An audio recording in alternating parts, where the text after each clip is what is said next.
ஒரு கதைங்க.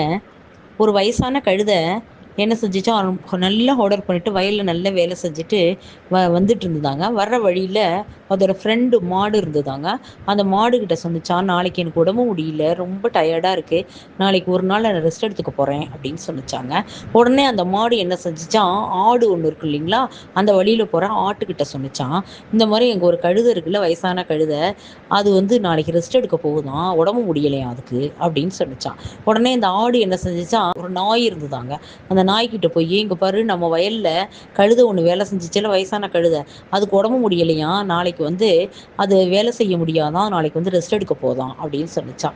உடனே அந்த டாக் என்ன செஞ்சதான், எஜமான் இருக்காரு இல்லையா, அவர்கிட்ட போய், பாருங்க ஐயா, நம்ம வயசான கழுதை நம்மளோட இதுல வயக்காட்டுல வேலை பார்த்துச்சு இல்லையா, அது நாளைக்கு உடம்பு சரியில்லைன்னு சொல்லுது, உடம்பு சரியில்லாம ரெஸ்ட் எடுக்க போகுதுன்னு சொன்னா அப்படின்னு சொன்ன உடனே அந்த எஜமான் என்ன செஞ்சுட்டாராம், கத்தி எடுத்துக்கிட்டு போய் அது தலையை அறுத்து விட்டாராம், அந்த வயசான கழுதையோட தலையை.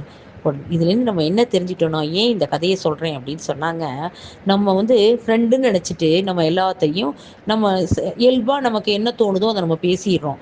இதை பேசக்கூடாது, இப்படி பேசணும், இவங்க கிட்ட இப்படி பேசணும் அப்படிங்கிறதெல்லாம் இருக்காதுங்க. கல்லங்கப்படம் இல்லாமல் ஏதாவது பேசிடுறோங்க.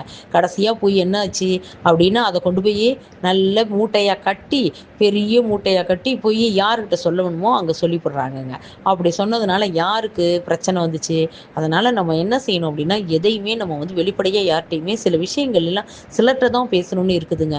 எல்லாத்தையுமே நம்ம கொட்டி தீர்த்துட்டோம் அப்படின்னு சொன்னால் நம்ம தலைக்கே நமக்கு ஆபத்தாயிருங்க. இன்னொரு சுவாரஸ்யமான நிகழ்வுகளை பார்க்கலாங்க. தேங்க்யூ.